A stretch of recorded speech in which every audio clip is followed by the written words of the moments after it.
Hello.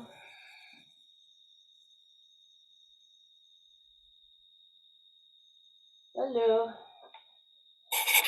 Hello. How you doing? Good. Excellent.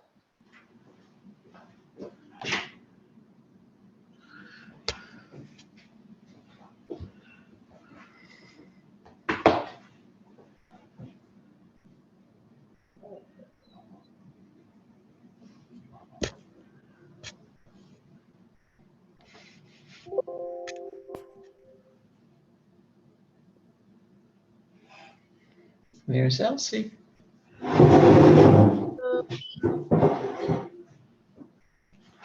Hi, everybody. Nice to see you. Hello. Hello. Hi, Elsie. Hey, David. How are you? I get in the picture. Hey, Mim. How are you? We're Good. Good to see you. I see David Cooney, who I haven't seen in a long time. I know I haven't Well, seen David Cooney in a long time either. I know. Hi, Elsie. It has been a long time. Good to see you. David, I think it's so long that I don't even know that we've been on Zoom together. No, you're right. I think I've somewhat disappeared. You know, pandemic and other things. Well, it was the pre-Zoom year. Is it warmed up down there? Yep. Yeah.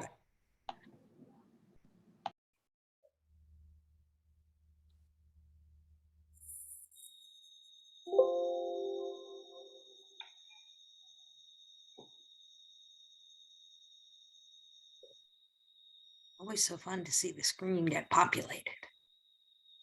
Yeah, they're trailing in. Yeah, it's all right.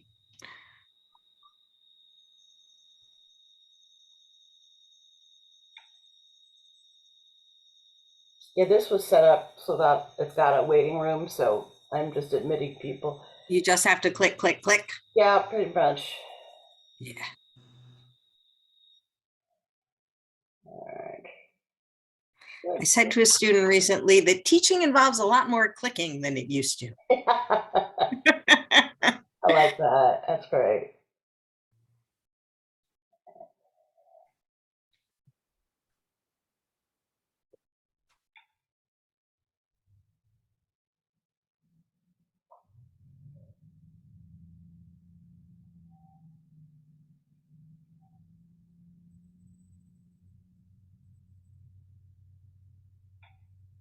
Hey, Barb.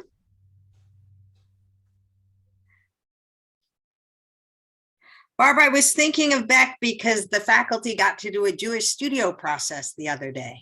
Ooh, with whom? Adam Levitt. It was Oh, very yes. fun. Yes, It great. was super fun. That's great. I don't know if you know, I'm a fellow at the Jewish Studio Project right now. Oh no, I was Steph Brightsman. Yes, Nice. yes. Okay, I'm now about to play chicken with my dog, whether I'm going to let her into the room or not. We'll see how annoying she is. She has zeal for Torah. Yeah, I gotta let her in.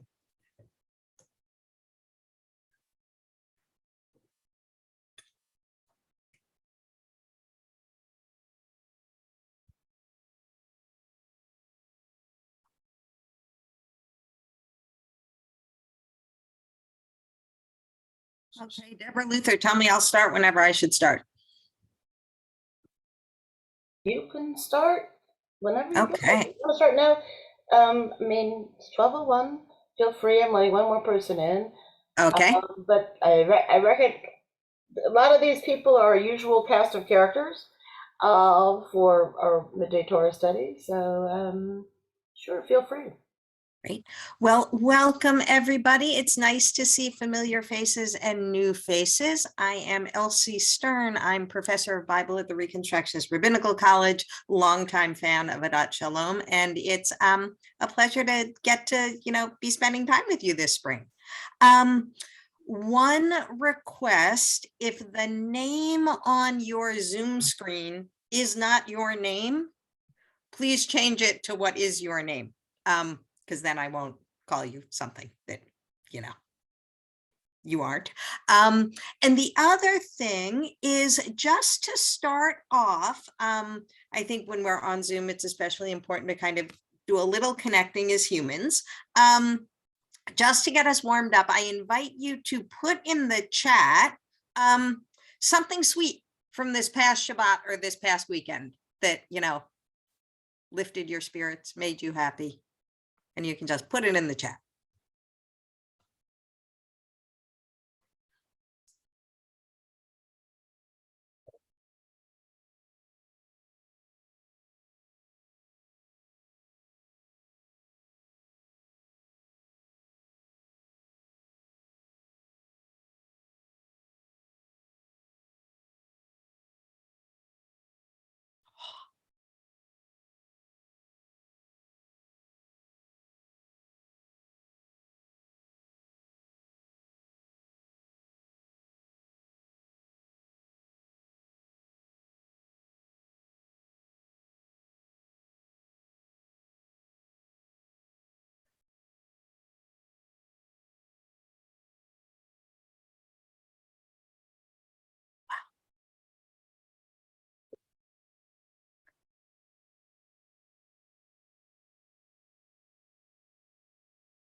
So family time, creative time, Shabbos time, cleaning time.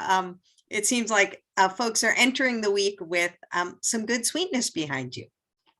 For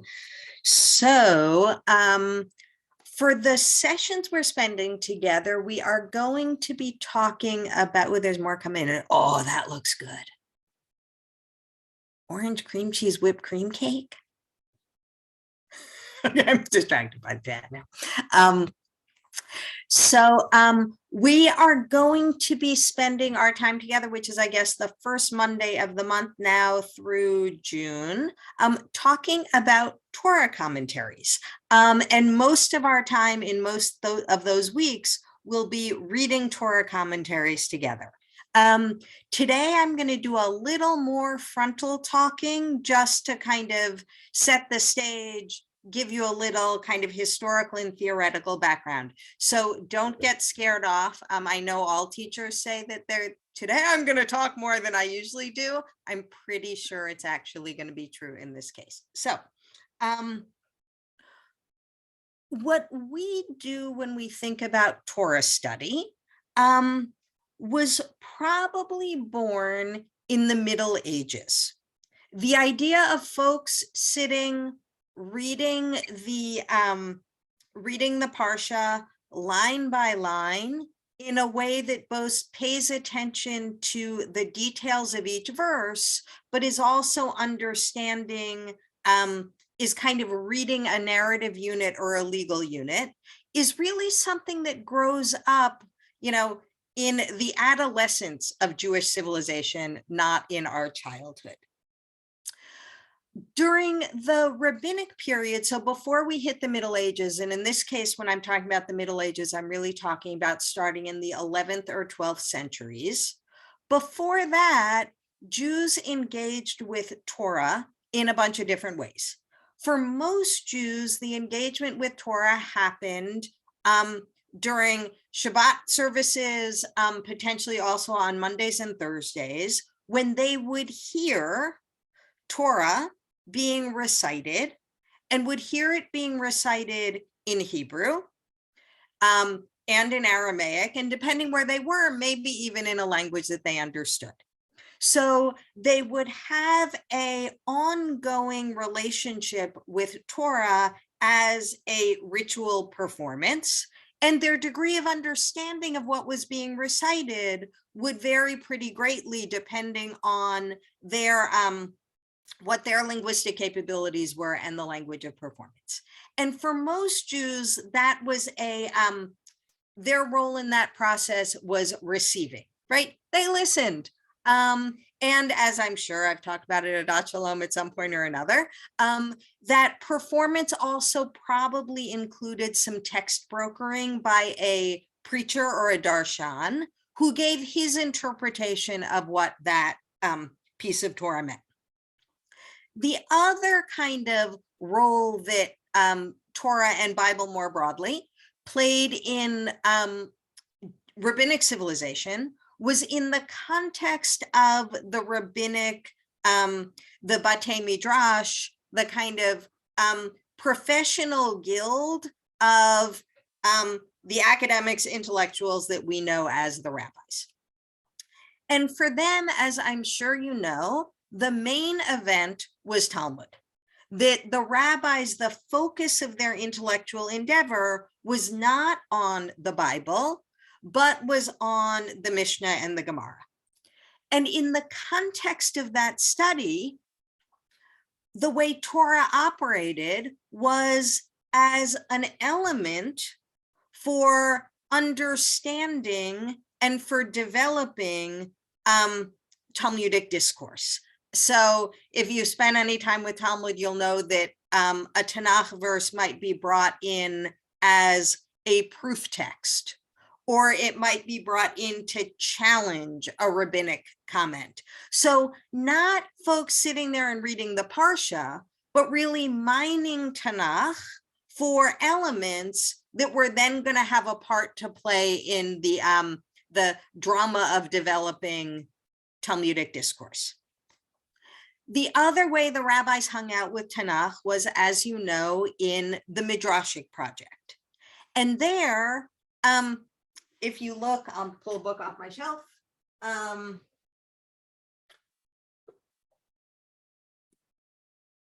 So this is Dvarim Rabbah. This is the rabbinic collection of Midrashim on the book of Deuteronomy.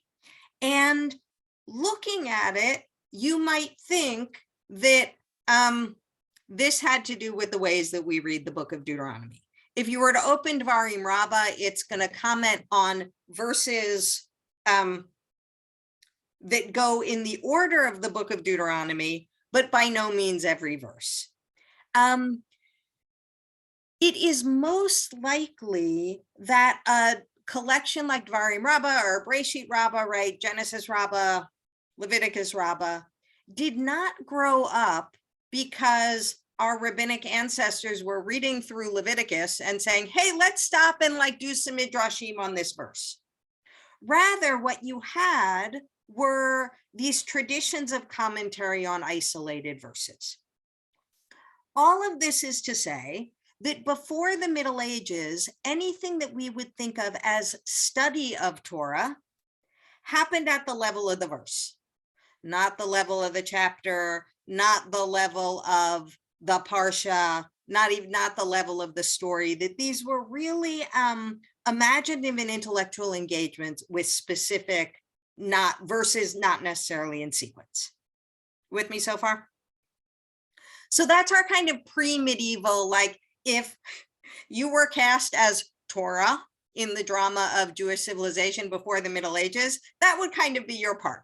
That's what you would do. That's how you would show up. You would be very atomized in study encounters, and you would be kind of more literarily coherent in when you got recited in synagogue settings. All that's going to change in the Middle Ages. So in the Middle Ages, and again, here I'm talking about 11th, 12th century, Jewish intellectuals have the great good fortune to find themselves in the landscape of the Islamic Renaissance, the Islamic Golden Age. At about this time, Muslim scholars have translated the works that we consider the Greek classics, right? Plato, Aristotle, into Arabic. They're doing a lot of philosophy. They're doing a lot of math. They're writing a lot of poetry.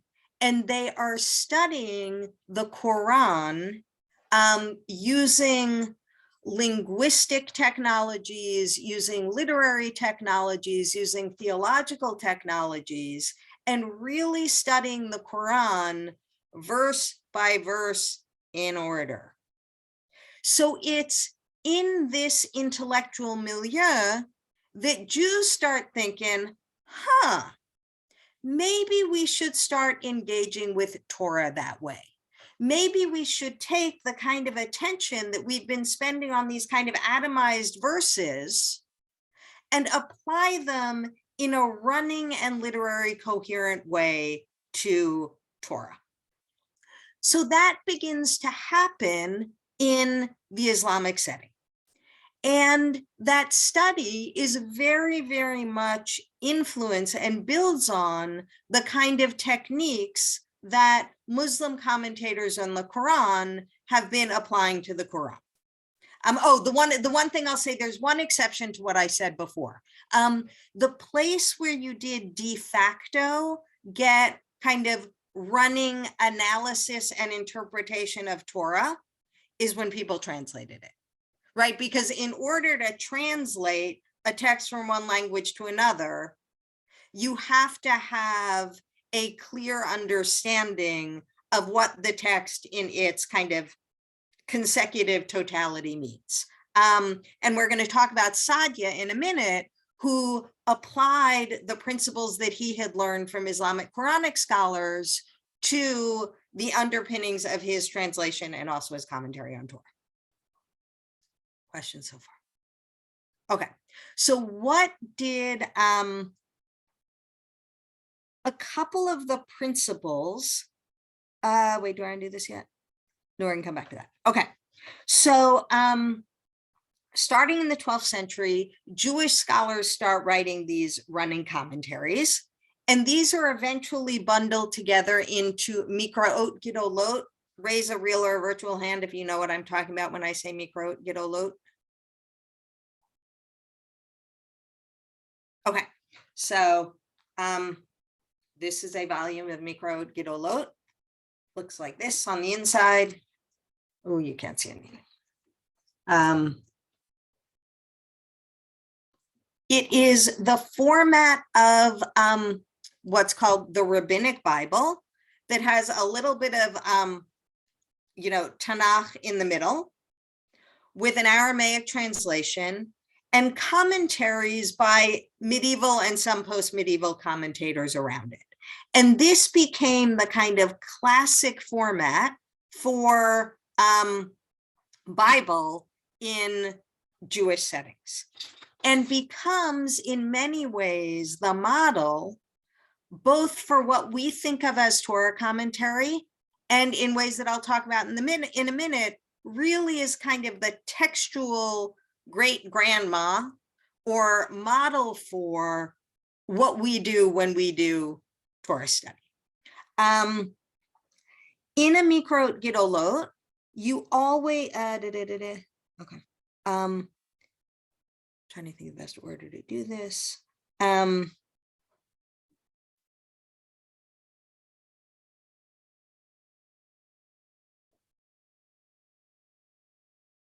So in Mikraot Gedolot, and these are the people we're going to be looking at for the next couple of weeks, you always get, I'll put them in the chat, Rashi, Ibn Ezra, David Kimchi, and Nachmanides.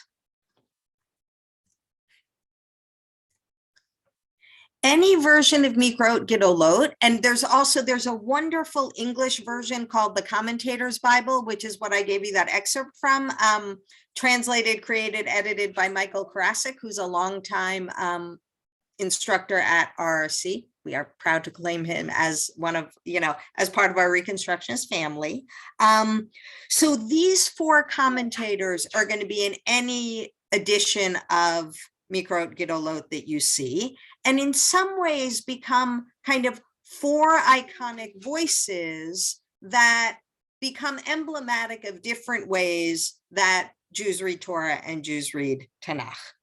There are a bunch of other folks who might show up.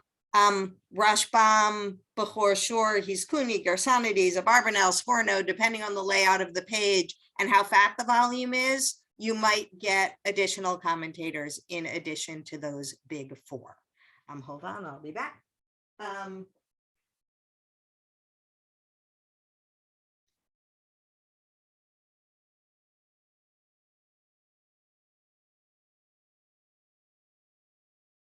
our first couple of classes are going to be looking at these four main commentators. Before we get to them, I want to talk to you a little bit about Islamic Quranic commentary and the Jewish notion of pshat. So when the Islamic commentators were developing their kind of techniques for reading Quran, they had kind of three categories of approach. The first is, and I'll put them in the chat. Hold on.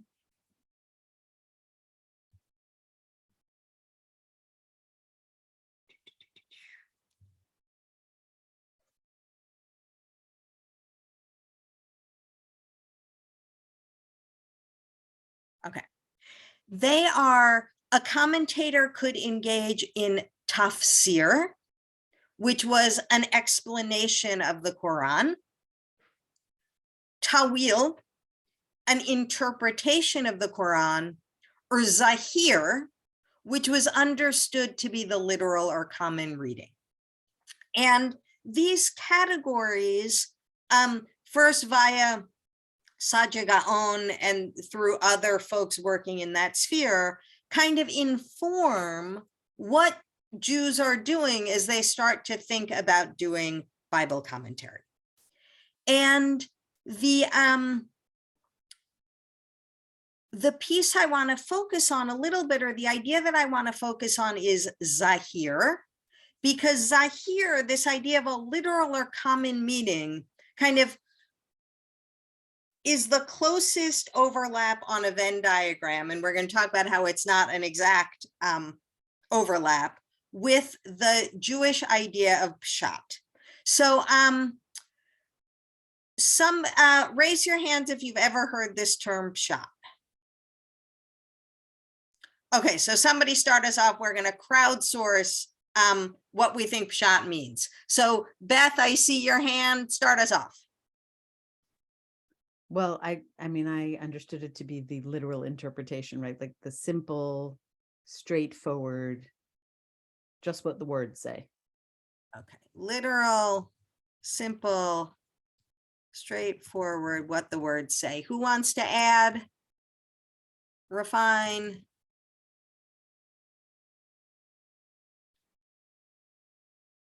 Yeah, Luther. It's the surface meaning. What do you mean by surface meaning? It's what you see when you look across the water, in essence. And there's a lot below that surface, but that's not the shot. Nice. Okay. I don't know whether it's Carol or Mim, but in that box.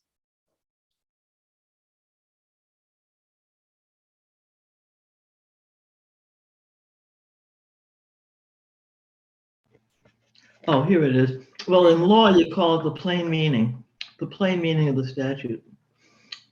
The plain Good. meaning of the words, yeah. Good. Anyone else want to add in? Yeah, Bob. Yeah, I think about it as if someone was a non-English speaker and they were learning English and they just were using a dictionary and were reading the words, it's what they would interpret word by word. Nice. Anyone else want to add in?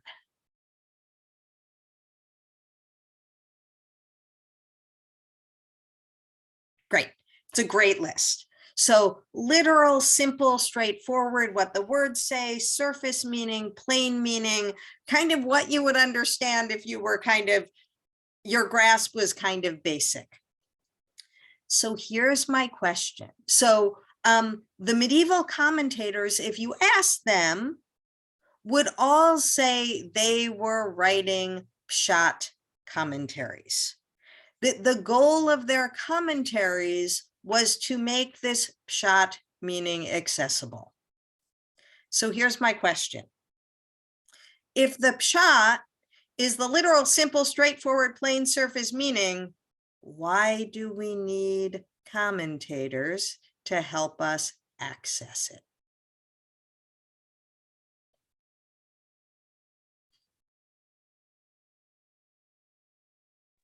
because it can be very confusing when you read these. Okay, good. And Amy, what can be confusing? Things jump around, stories don't make sense. Who's speaking? Some things feel like nonsense. So I'm just saying it can be very confusing to read it literally. Okay, so even as we say there's something that is a literal meaning, it is not always coherent, right? So we can't always make sense of it. So commentators come in to help us turn a literal reading into a coherent reading. Neshama. Well, my understanding is that a lot of the Hebrew roots could have different meanings. So you could interpret a word in different ways.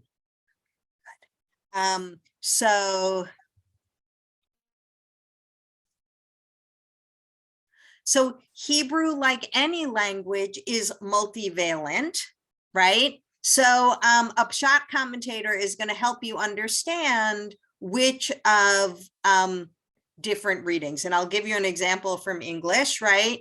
If I said,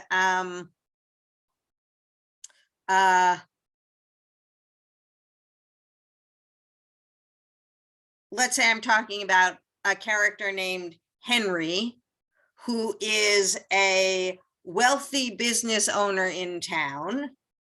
And I say, Henry was a big man in Bethesda. What might I mean by the word big? Equally valid. Somebody just pop out. Tall. Good. Luther's saying it could be physically big, right? Henry was 6'7" and weighed 240.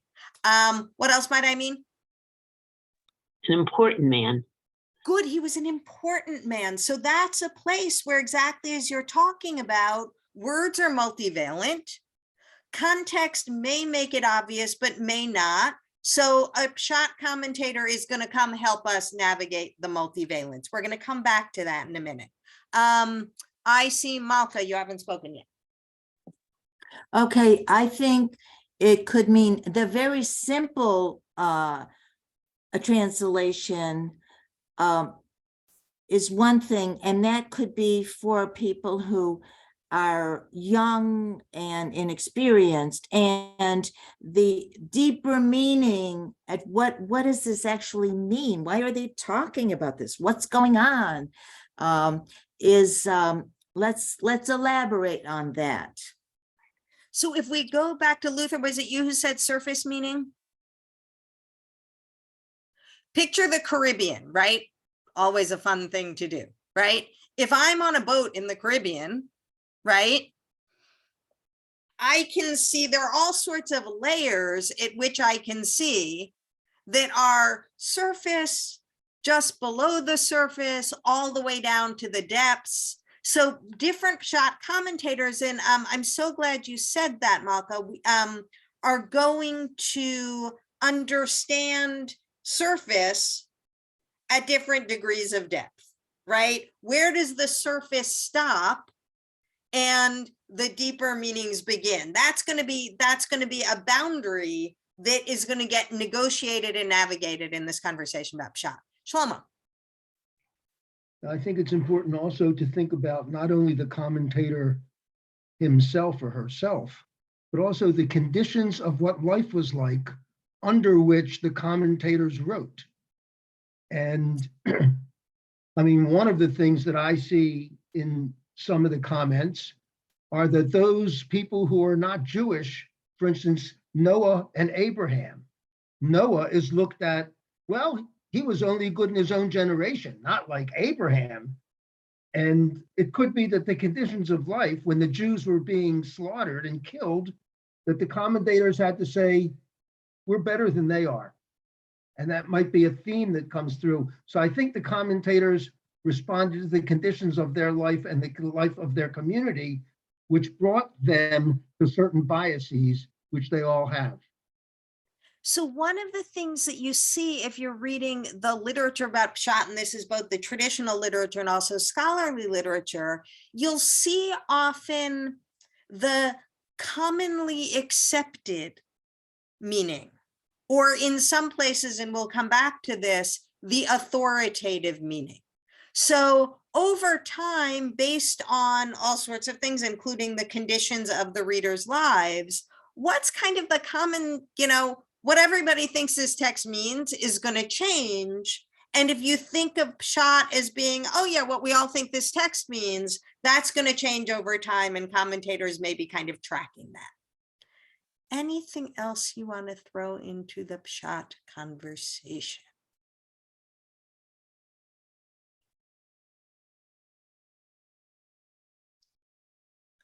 Good. Okay.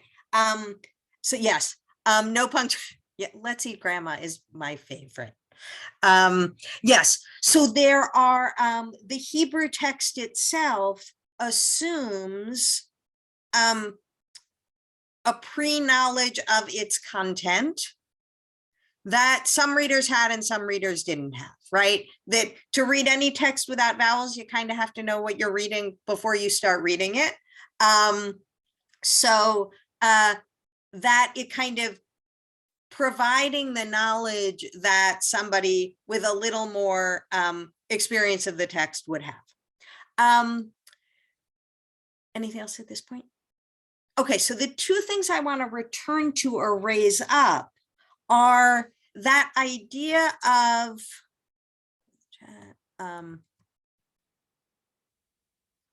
multivalence, various meanings, and how Pshat commentators. So one of the conversations that's going to happen among these commentators is whether or not there are different valid meanings, or whether when we think a word or a sentence could mean A or B, we just don't know the right one. And the Islamic tradition, which is coming out of a highly rationalist tradition, thought the latter, thought that there is always a single true meaning. Sometimes we know it, sometimes we don't. So the question of what to do with ambiguity and what to do with multivalence is going to be a methodological question, as well as, what commentator X says about a particular verse. Yeah, Shlomo. I think it was part of the genius of the redactors of the Torah to include all the ambiguities, to include all the different stories of the same event in order to create what we're doing right now, to discuss and ask, and what does it all mean? And that's what they wanted us to be doing. Okay. I'm totally with you on that's what its effects were. Little more agnostic about whether that was their intent. But yes, the redacted nature of Torah and the anthological nature of Torah means whoever started us off by saying sometimes it's hard to understand, created a text that requires some work to understand it. The other thing I want to throw into the hopper, which I think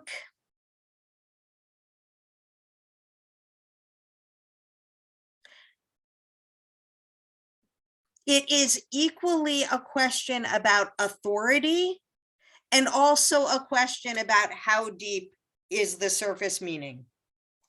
And we're going to see this when we look at Rashi and we look at Ibn Ezra, is there was a big debate among the folks who are doing Pshat about what you do with Midrash. So as we're going to see, Rashi going from, we can imagine that Rashi's definition was the authoritative understanding of the text.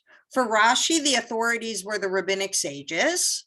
So the authoritative understanding might include a whole bunch of midrashic tradition or halachic, right, legal tradition that would certainly not be accessible to that non-English reader non-Hebrew reader who's reading Torah with her dictionary. and would not be part of the kind of, plain sense.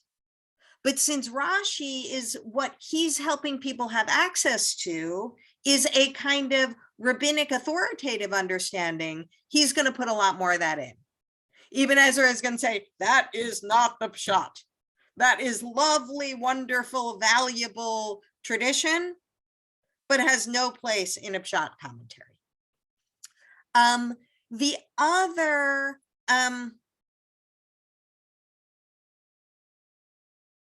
the last thing I want to throw in, and then we'll look at our commentators, is that I said when I started that this term Zahir is a sibling of pshat. The reason it's a sibling and not an identical twin is that even somebody who's more conservative about pshat than Rashi, and here I'll start us off again with Sadja, said that there were times when a pshat translation is going to diverge from a literal translation. Anyone want to guess what sometimes that most, if not all, commentators would agree? What are the cases on which most ancient commentators, if not all, would agree that a pshat commentary, what you're supposed to understand the text says, is going to diverge from a literal commentary? Mim. Okay. Well, the one I thought of early on when you were talking about big men in Bethesda is the when God says to Abraham, Agadla Shemecha, and literal means I'll make your name bigger, and it's Avram. And he says, of course, that means I'm going to add a syllable to your name. That's what I mean by making your name bigger. And that's about as literal minded as you can possibly get. But I don't think Rashi ever stopped there. I mean, I don't know. I didn't study everything, but I'm sure Rashi didn't stop there, even in terms of what he thought the pshat was. Good. So that's interesting because that's a case where kind of a rabbinic strategy of hyperliteral leads us to a midrashic reading. Good. So when do you think you need to diverge from? I love this idea of like what someone who Hebrew is a second language, a rudimentary speaker might understand it to mean, and what the, as a starting place. So what other places, in order to get to a solid pshat understanding, might you need to diverge from what that, French speaker might have understood?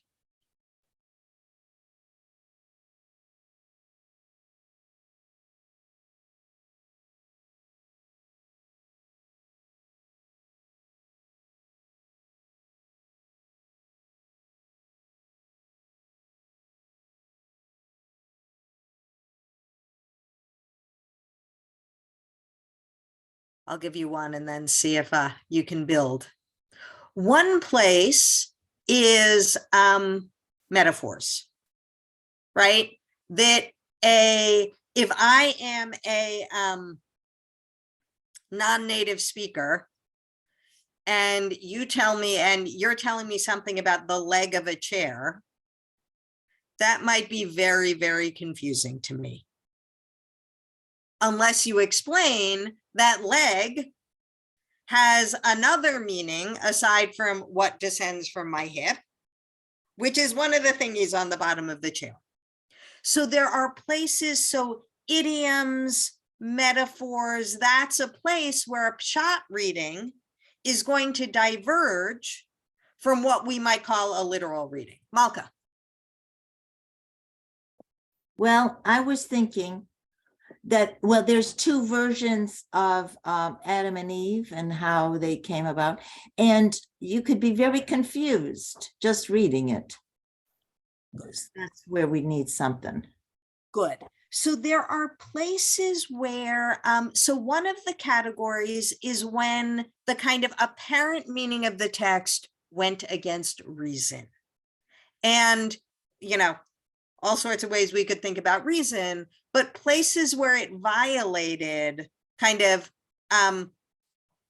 common sense in a variety of ways. So that might be contradictory versions of a story. The example, I think, I don't know if it comes up in the introductions or not. You know, Breshit says that Chava is the mother of all living things, right?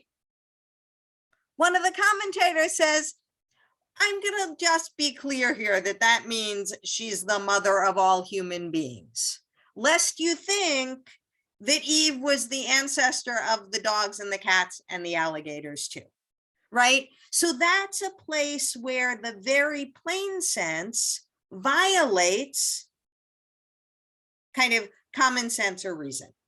What else? And here you have to think like a traditional, some of these you need to think like a traditional Jew. Shlomo. I'd be very interested, I don't know the commentary offhand, but I'd be very interested in the commentary on Para Aduma. How is that explained? You know, eat the ashes, and then, if I remember correctly, the Kohen uses the ashes to purify others, but then is considered impure because he had touched the ashes. So I'd be very interested in hearing something about that somewhere along the line. Right. So that would be a place where, you know, the literal sense doesn't make, we can't make it coherent. We can't make common sense. Good.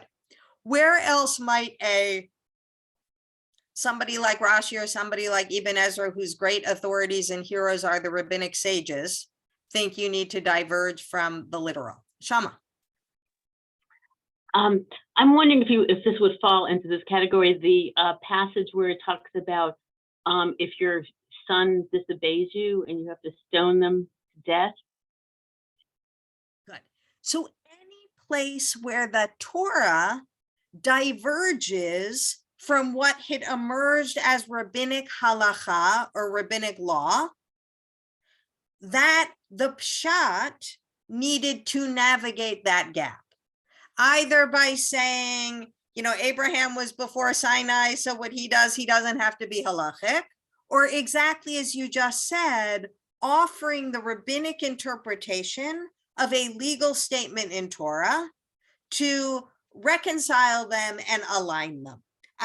Great. So a place where the plain sense, where what the zahir, right, the literal, would contradict a halachic statement, or more broadly, any other dictum of the rabbis. What else? Can you think of any other places where they might say, okay, here we all agree, you don't go literal? Yeah, Michael. Well, a disagreement has always been for me, and maybe there's an answer, but the first part of Bereshit, time is a different than the rest of the whole world, and an explanation of what happened.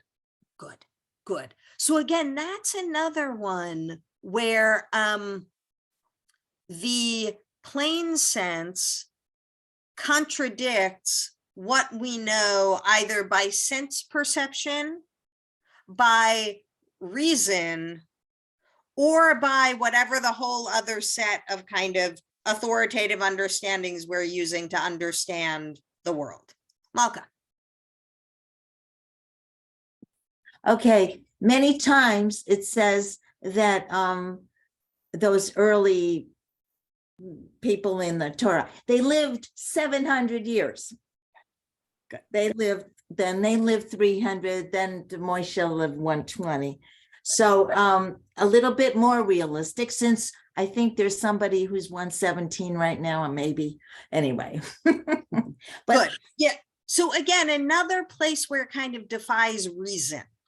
Other categories, general categories of text that you might imagine there'd be agreement that we diverge from the most literal?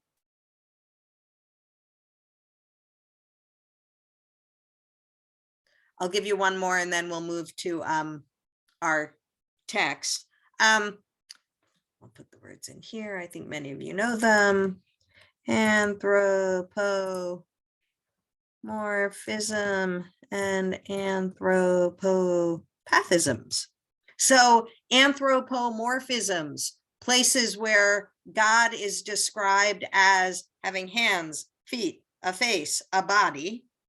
Anthropopathisms, place where God is described as having human emotions, right? Path, like pathos, pathetic, sympathetic.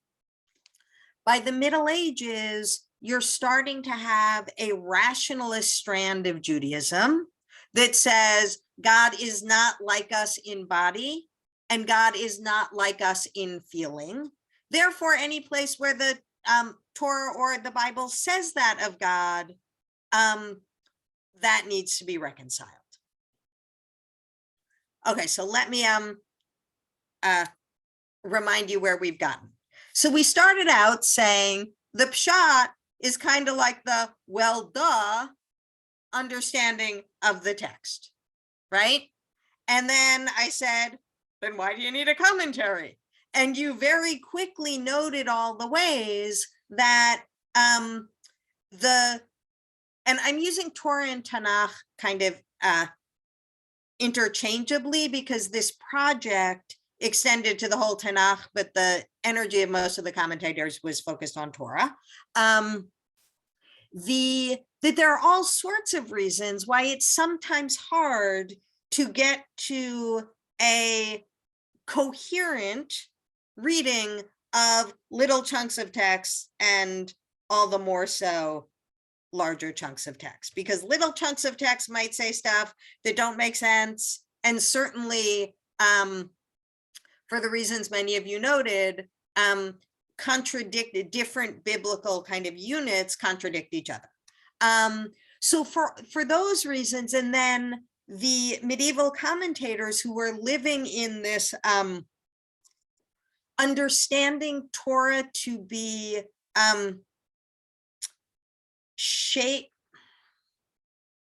the true meaning of Torah to be defined by this rabbinic tradition, added on those other categories of when it says something about God that we really don't believe, we're going to need to reconcile that. Oh, another place is some commentators, not all, got really nervous when our ancestors acted like jerks. So some commentators are going to they're going to intervene in those places to reinscribe either a better motive or a better understanding of someone's action. So there are going to be we need commentators to help things make sense. Then there's going to be a layer in these commentaries of, which I would broadly classify, and this isn't a bad word, as apologetics, right? Interventions that make the text more palatable, either make it align with theological assumptions, make it align with moral assumptions. So that's going to be the work of these pshat commentators. And as we'll see, there are going to be differences among them about what cases require intervention and what are the strategies for intervention. Yeah, so let's go to questions, thoughts at that point.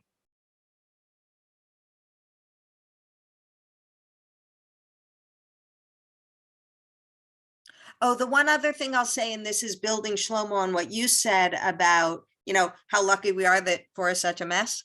To put it colloquially, one of the things I know that I once talked about scripture at Adat Shalom, I remember standing next to the little easel. One of the things that differentiates scriptural texts, and there are religious scriptural texts and there are secular scriptural texts from others, is that they are subject to interpretation.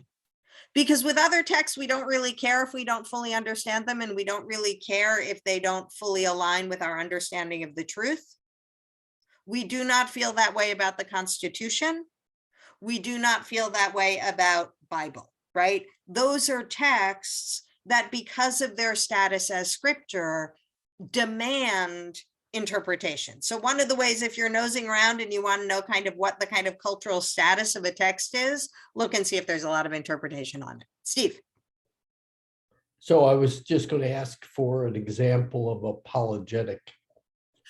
Okay. So an example of an apologetic is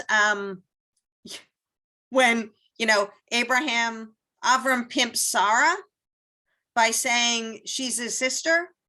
Rashi is really, really uncomfortable with him lying, less uncomfortable with him pimping his wife, very uncomfortable with him lying. Anyone know what he says?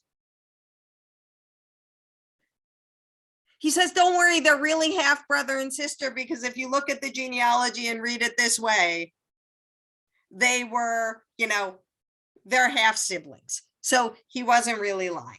So that's an example of an apologetic. Another would be, when God is described as having a hand, when that gets reread as a metaphor for God's power. Those would all be, I'd put those all in that category. Okay, so we're gonna begin looking at our text and we'll come back to it next month. So it is in Luther or Deborah, can you can you put an attachment in the chat? Or you all got it by email, I think. The beginning, these couple of pages from the commentator's Bible. Try sharing screen. Oh yes, that's a good idea. I'll do that. Thank you.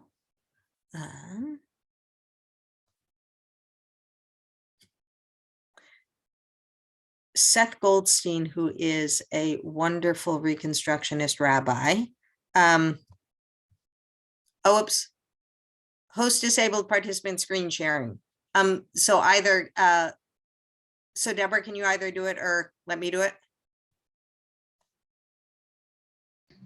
Make her a co-host.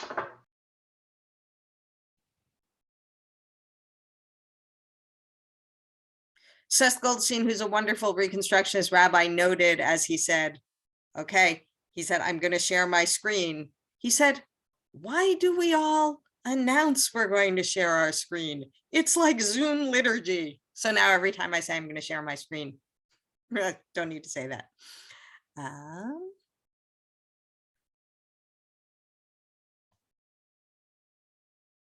Great. Okay. Can y'all see it? Okay. So as I noted before, Michael Karasik has done this amazing thing where he basically translated much of the commentary in Mikra Gidolot. It's called The Commentator's Bible, published by Jewish Publication Society over a span of, I don't know, 10, 15 years. And at the beginning, he puts the introductions that each of the medieval commentators wrote to their own discrete commentaries. So before they got bundled in Mikra Gidolot. So will somebody read what Rashi says he is doing? Oh, and Rashi, Northern France, born in 1040, dies in 1105. And if folks know one Jewish biblical commentator, they know Rashi. And we're going to talk more about the status of his commentary. But will somebody go ahead and say what he says he's doing? I can do that. Great. There are many midrashim, but our sages have already set them in place in Genesis Rabbah and other midrash collections. My own purpose is to explain the straightforward sense of the text, using only those details from traditional lore that are most fit to resolve difficulties in the flow of the story. The words of Torah are like a hammer that shatters rock, Jeremiah, with a single phrase splitting into many different meanings.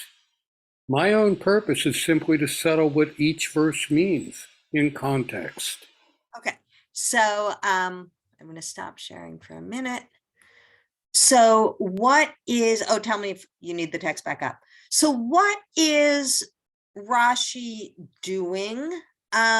Where in like the land of, in this shot landscape, would you locate him? And what seems to be his primary concern? Actually, I'll reshare.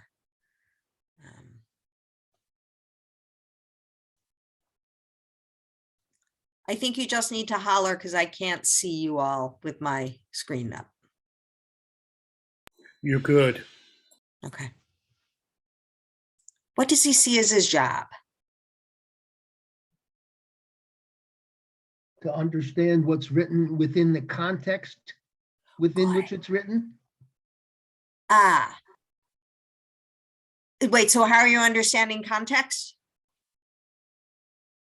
Well, for me, what that would mean is to make sense given the other sentences or words that are around the particular sentence that he wants to explicate. Great, good. So remember how we talked about, or how I talked about in the rabbinic period, nobody read text in context? In fact, there's a rabbinic dictum that I'm sure many of you have heard, Ein mukdam v'mu'achar b'Torah. There is no before or after in Torah, that the narrative sequence is irrelevant, and there's no privileging of understanding a verse in the context of the verses around it. You can just as easily understand it by pairing it with a verse from somewhere else in Tanakh. So Rashi's saying, what I'm doing here that's new is prioritizing the contextual meaning. Good. What else?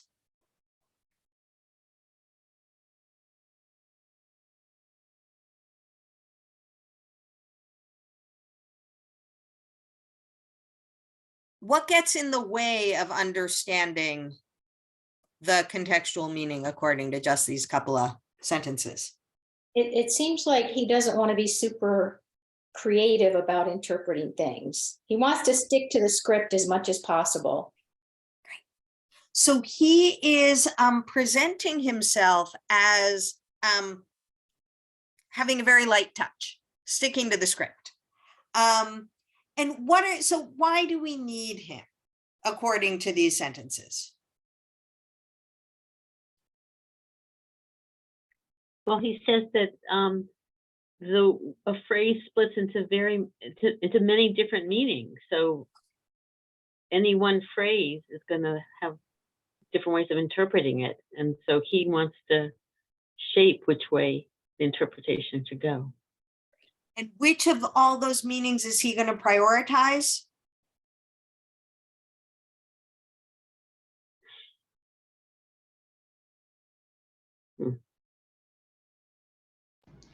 He says he's going to use traditional lore to make sure that he can resolve difficulties. He's a traditionalist, in other words, taking... Good. So one of the tools he's going to use is traditional lore. He's going to use midrash. Let me go back to my who'd I use? Henry. Henry is a big man in Bethesda. I'm going to zoom back on that paragraph a little bit. Okay. Henry owned 5 stores in downtown Bethesda. He had been the mayor for 5 terms and now serves on the county board of selectmen. Henry was a big man in Bethesda. So I'm Rashi. I know that big can mean several different things. What interpretation of big do you think I, Rashi, am going to advocate for in my commentary? Powerful and rich. Good. Why? Well, he's just told you his bio. Good. So in that context, if that were the context of the word big, and I'm committed to to settle what each verse means in context, I'm going to go with the one that most aligns with what's around it. That's going to be really different from a lot of midrashic readings. And then, Carol, you said that he's going to use only those details from traditional lore that are most fit to resolve difficulties in the flow of the story. So what kind of,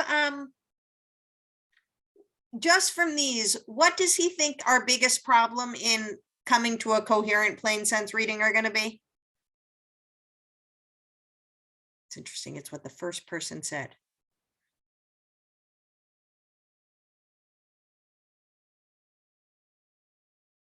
Multiple meanings for any word, and you need to interpret the context to understand what that meaning is. So multiple meanings, and the other one is difficulties in the flow.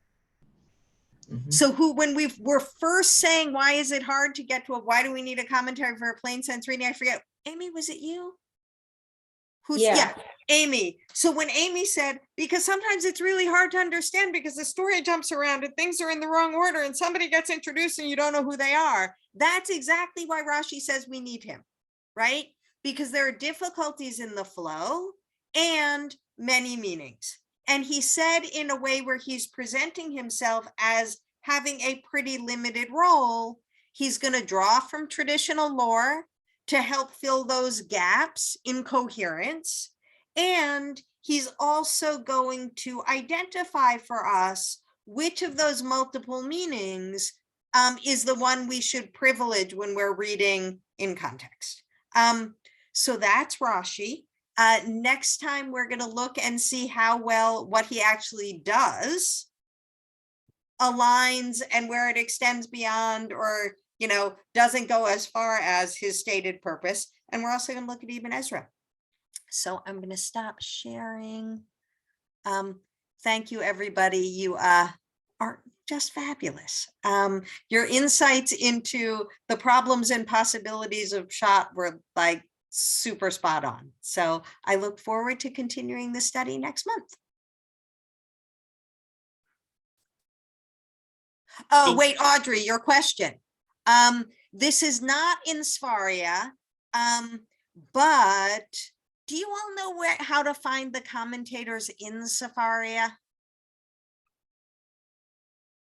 Okay, so anyone who wants to stay on for a minute for a brief tutorial, I'm going to share my screen and show you.